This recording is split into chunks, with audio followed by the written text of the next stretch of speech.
On Saturday afternoon, we had a barbecue at Ted's house. I waited until the women were inside, presumably preparing food. Ted was working on the grill while I asked Arnie if he wanted to take a walk around the block. He was always a little concerned about his weight, so he was glad to get some exercise.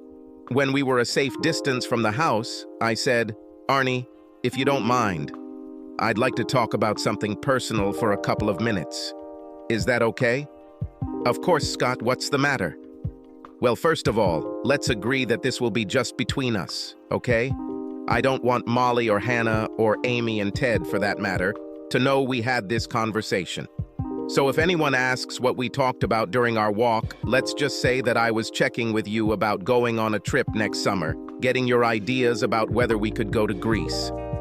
Arnie seemed pleased with the disguise. He grinned and said, "My lips will be sealed. I'm a little embarrassed, but I wanted to ask about your sex life with Hannah. Molly and I make love about once or twice a week, and I often wish it was more often. I'm just wondering if her sisters have the same thing." Arnie gave me a hearty slap on the back and said with a laugh, "I'm afraid you got the short end of the stick, mate. Hannah and I do this every night. Practically every night. I think sometimes we skip a night when she's on her period, or one of us is really tired. But other than that, it's as regular as clockwork." He saw the expression on my face and grinned. "Choose the wrong sister, huh? Well, how could you know, or any of us for that matter? I guess I was just lucky." Keeping a disappointed expression on my face to hide the rage I was feeling, I said, "I think so, Arnie. Tell me, has it always been this way? I mean, from the very beginning of your marriage?" He thought about it. "Almost always. Hannah and I have this routine. I guess you could call it a little game that we play. Do you know how girls gather in someone's kitchen in the evenings?" I nodded and he continued, "By the time she returns, I'm usually already in bed, reading or watching TV.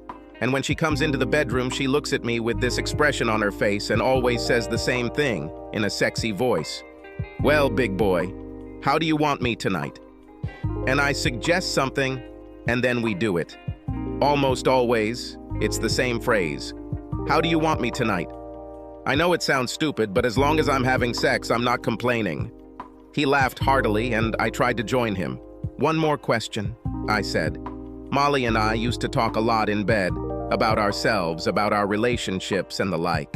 But in recent years, the bedroom has become almost only for sex and sleep. We don't talk anymore. Is Hannah like that too?" "To a large extent. We seem to save these meaningful conversations about relationships, for another time of day. For me, it's not a big deal, I have to say. But I think it's almost like you and Molly." He laughed a little. "A bedroom for sex and then for falling asleep." As we walked back to the house, Arnie chatted, mostly about the Cincinnati Bengals, his one great love besides Hannah. And I tried to say yes, I know, and really, at the right moments. But my thoughts were far away, in some very cold, dark, deserted place, and I was very, very angry. I managed to get through the entire afternoon and evening without breaking down, although people noticed that I was a little withdrawn. I was determined to last another day, so after we left Ted and Amy, I took Molly out for Indian food, her favorite, and spent the evening trying to be a cheerful companion. Around 10 p.m., Molly, as usual, spent a little time with Amy and her sisters. And when she returned and we were getting ready for bed, I walked up behind her, gently stroked her neck and shoulders, and looked for an ink trail. He wasn't there. "Okay, it's all over now," I thought. "Damn slut. Whoever you are, it's time for you and your sisters to feel the heat." "Honey," I said, "how's that scratch on your leg?" "Let me see." Whichever sister it was, she tensed a little. "Scratch?" she asked carefully. "Yes, yesterday after dinner when you hit the dishwasher door," I said, leaning over to look at her feet. "Oh, this," she said, a little too casually. "Everything is fine. There's not even a trace left." "Yes, you're right," I answered, looking closely. "I don't see any traces. This is cool. Back then, it really looked disgusting. I straightened up and saw her practically sigh with relief. I went to the bathroom to brush my teeth, grinning to myself. There was no scratch, and her reaction only confirmed that whatever sister was in my bedroom today was not the one who was there the day before. A few minutes later, I was lying in bed waiting for her when she came out of the bathroom. "Hey, honey," I said. "Let's finish tonight the way we ended yesterday. It was amazing." "What do you mean, honey?" she replied, looking more than a little wary. "Don't you remember? You came downstairs with a sparkle in your eyes and said something like, 'So, big boy, how do you want me tonight?' It was so hot." And I said, well, giving my manhood some credit might be a good idea. And then you pushed me back onto the bed and caressed and teased me until I went crazy. And then you climbed on top of me and rode me like a wild woman. God, that was fantastic. Don't you remember this?" For a moment, Molly looked completely stunned. Then a pained expression appeared on her face, and I saw that she was thinking quickly. "Of course I remember, honey. I'm just not sure that tonight I'm ready for something so energetic again." "Okay," I said. "Let's go slow and gentle instead, if you want. But tell me those things you told me last night, okay?" She slid into bed and immediately hugged me, pulling me close to her so that I couldn't see her face. "Of course, baby," she muttered. "I'll say whatever you want. I just like to excite you. What things did you particularly like?" I chuckled to myself. "You won't get off the hook that easily." "Oh, that's it. What you said while we were doing this." She was silent while we stroked and caressed each other. I was instantly aroused, even though I was angry. But, surprise, surprise, Molly seemed to have a harder time getting into the right frame of mind. My usual stroking and so on did not excite her at all. I pulled back to look at her. "Is everything okay, honey?" I asked innocently. "It seems like you're not quite with me today." Catching my gaze, she replied, "Sorry, Scott, I guess I'm just a little tired and my stomach is bothering me. Probably because of the spicy food. Let's make love, but please don't expect me to be wild and crazy again today, okay?" I smiled lovingly and said, "Of course, Molly. Let's do it missionary style, softly and tenderly. We can save all your hot words for another night."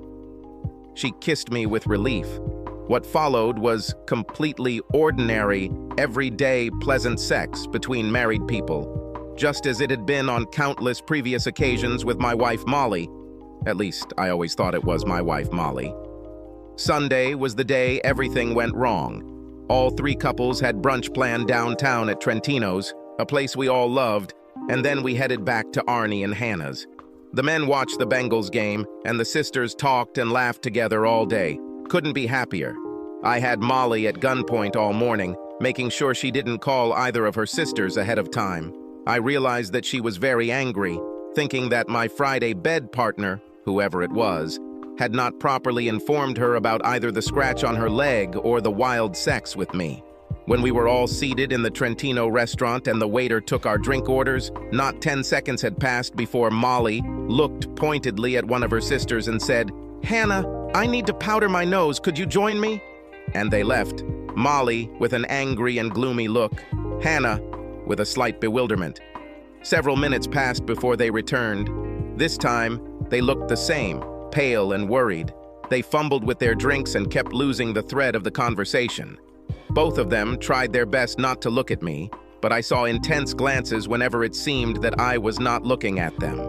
As I suspected, Molly must have blamed Hannah for not telling her what she and I had done the previous night. Hannah told her there were no such things, and they both started to worry, very worried. Only Amy seemed unaffected at first, chatting happily with her sisters and us, but after a few minutes, she caught the mood. She didn't know what was wrong, but it was very clear that something was wrong. As we finished our eggs Benedicts, salmon omelet, and Belgian waffles, she said to Hannah, with carefully considered casualness, "Honey, one of my contacts is really bothering me. Could you go take a look?" And when they returned a few minutes later, 3 pale and tense sisters were sitting at the table. None of them looked at me or took part in our conversation.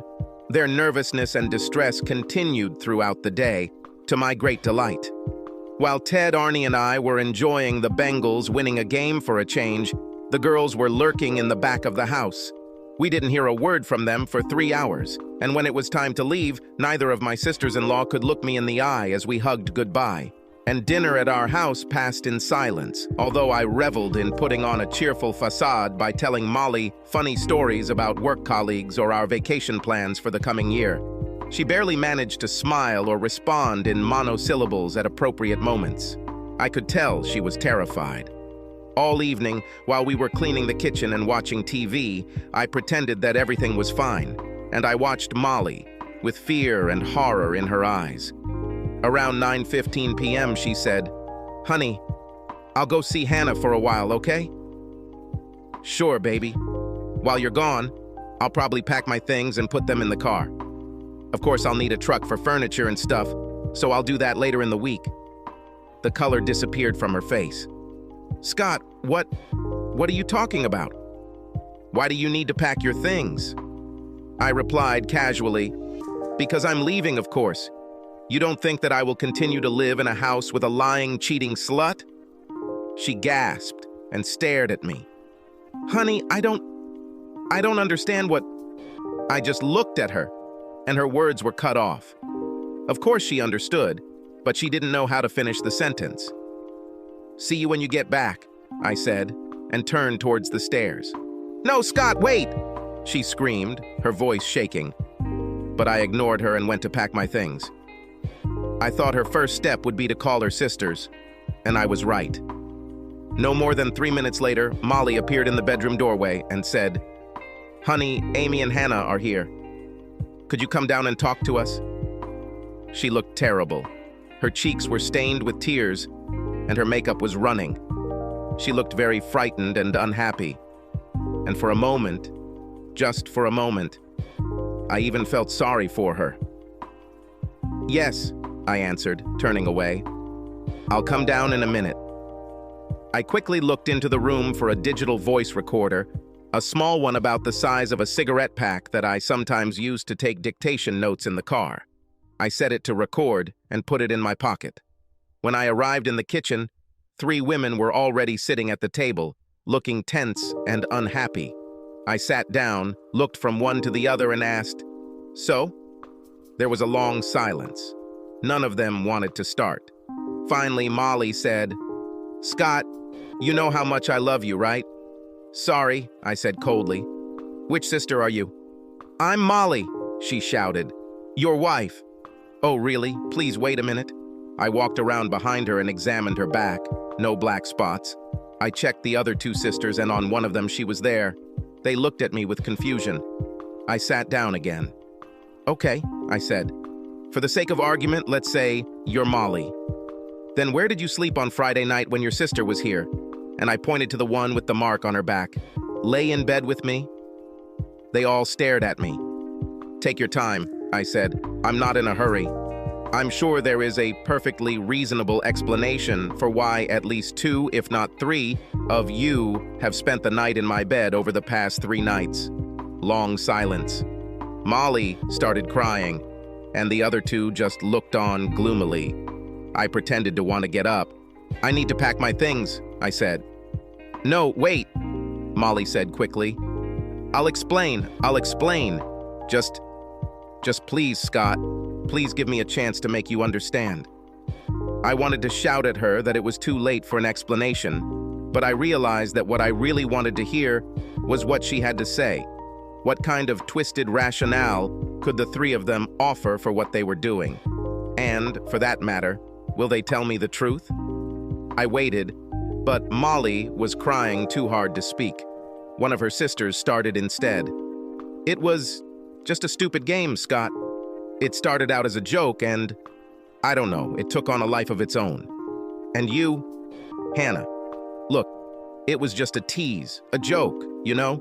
About a month ago, we joked about each other's husbands. You know, what we like about you, what we don't. And we started talking about sex. And somehow we came up with the idea to try each of you. You know, change. It probably sounds like a pretty bad idea now, but we were just teasing each other, challenging each other like, you're too cowardly to do that. And then, well, after a couple of weeks, things got more serious. Molly and Amy watched Hannah. She continued. In general, everything happened on Friday evening. We swapped clothes when we met here in the kitchen and went to each other's houses. Amy was with you, I was with Ted, and Molly was with Arnie. Then on Saturday, we switched again for BBQ. It was stupid, Scott. We all understand that now, and you're probably very angry. But please give Molly a chance to make amends. She loves you so much. Just look how unhappy she is. She pointed to her sister, who was crying nonstop. So, I said, Amy was with me and Molly was with Arnie? They all nodded. I turned to Amy. So how was it, Amy? How does sex with me compare to sex with good old Ted? Amy looked stunned. I don't know, Scott. It was great, actually. Yes? Great. Please refresh my memory. How did we do it? What exactly happened? Amy couldn't meet my gaze. I actually don't remember. It was just 2 nights ago, for the first time in your married life. You swapped husbands with one of your sisters, and you can't remember what we did? Do you have early-stage Alzheimer's or something? I turned back to Hannah. Nice try, Hannah, but your story is complete nonsense.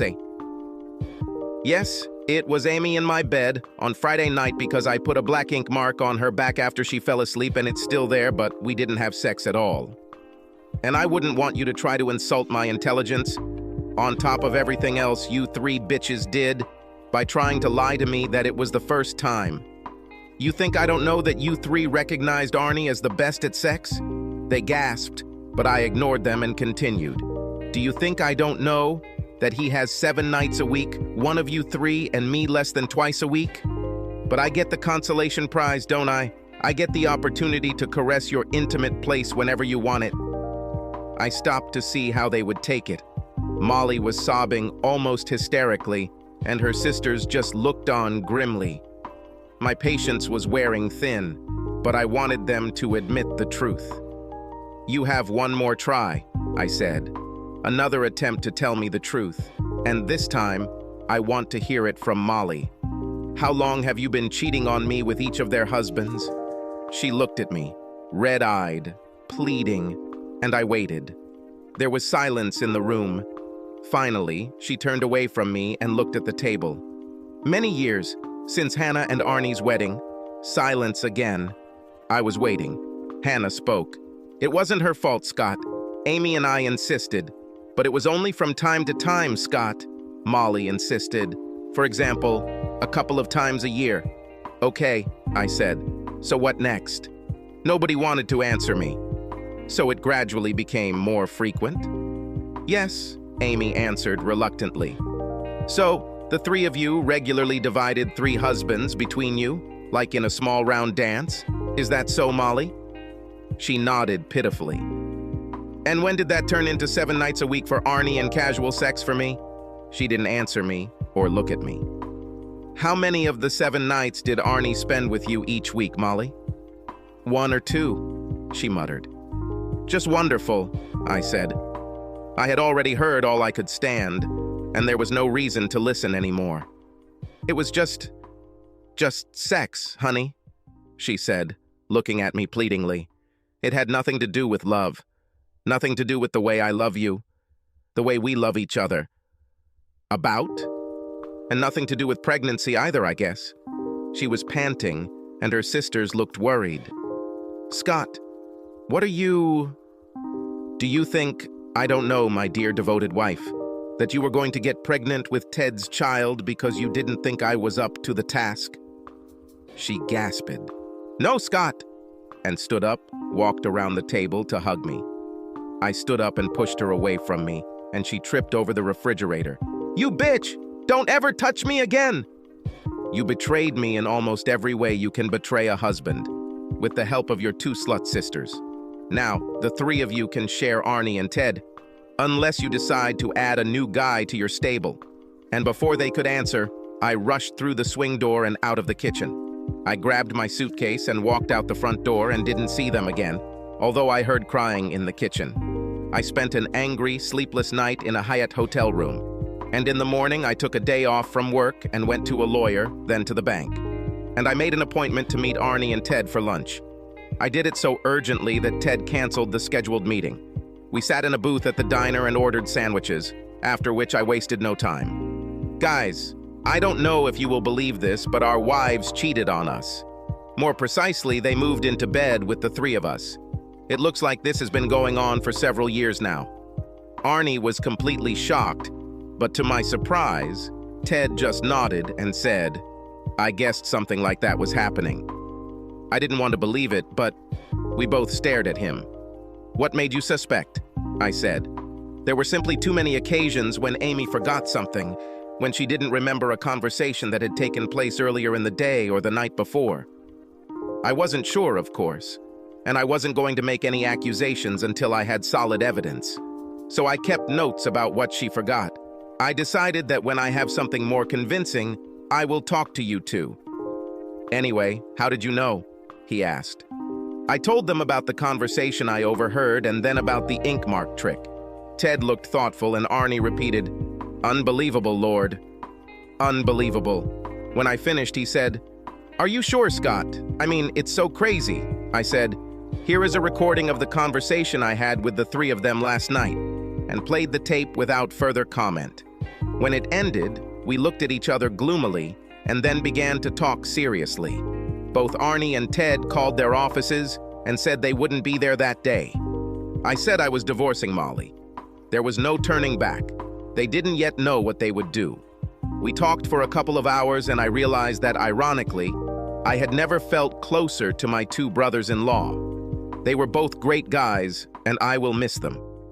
I found an apartment I liked, came back with the truck, picked up a few pieces of our furniture, and moved into it. By the end of the week, I had removed the remaining clothes and belongings from the house. Molly called me repeatedly at work and on my cell phone. I told my assistant to decline her calls and arranged for a new cell number. Keeping my apartment's phone number on an unregistered list also turned out to be a good idea. I filed for divorce and began to make plans for my future life. On Thursday, I had a very strange conversation with Barbara, one of my friends from work. Everyone in the office probably saw that I was distracted and angry, but she still asked me about it. I practically told her the whole story, and her face showed a mixture of surprise, sympathy, and some kind of perverted pleasure. This made me angry, and I told her that. "I'm so sorry, Scott," she said. "Of course, I'm not happy about what they did to you. It's just..." She looked a little embarrassed. "It's just... well, I always had the idea that you and I could, make a good couple." I stared at her. Barbara was not only a good person, generous and funny, she was also tall and very beautiful. I was always vaguely aware of how attractive she was.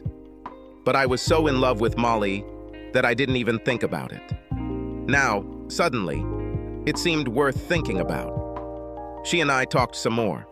We kept everything a secret, but Barbara saw that I thought about her in a completely new way. Through my lawyer, Molly begged and asked for a meeting with me, for a chance to explain everything. I was sure that she would not be able to tell me anything that could change the situation even a little, but I met with her anyway, and I was right. We were in my lawyer's conference room, alone, about 6 weeks after I moved. I sat and waited when she came in, sad, but still very beautiful. I waited for her to sit down. "So, Molly," I said, "how are you doing? Are you already pregnant with Ted's child?" She blushed. "No, Scott, I'm not having sex with Ted or anyone else, and I'm not going to get pregnant by anyone but you. You know," I said, "that night when I overheard you in the kitchen, I was just about to tell you that Dr. Randall said my sperm were fine, a little low, but strong enough to make babies. There would be no need to rely on Ted's help. On the other hand, you still had sex with him and Arnie regularly, so I guess it doesn't make much difference." She was already close to tears. "Please, Scott, let me explain everything. Can you let me tell you how sorry I am, how terrible I feel?" "Do you think you feel worse than I do, Molly?" She looked at me sadly and shook her head. "Okay," I said with a sigh. "Continue. But do me a favor. Don't tell me how much you love me. Don't tell me that what you did has nothing to do with you and me. Just don't. Okay?" But Scott, this had nothing to do with you and me. It was, I don't know, just a crazy thing that Hannah, Amy, and I did. We've always done this since school. Our little game, not meant to hurt anyone. Have you done this with all your boyfriends? Almost everyone we've met for any length of time. My sisters and I have always been so close, and I think that, I don't know, made us closer. We shared everything: clothes, gossip, friends, even boyfriends. I sat quietly and let her continue. What the hell? I was learning something. When you and I got married, I thought it would stop, and it did for several years.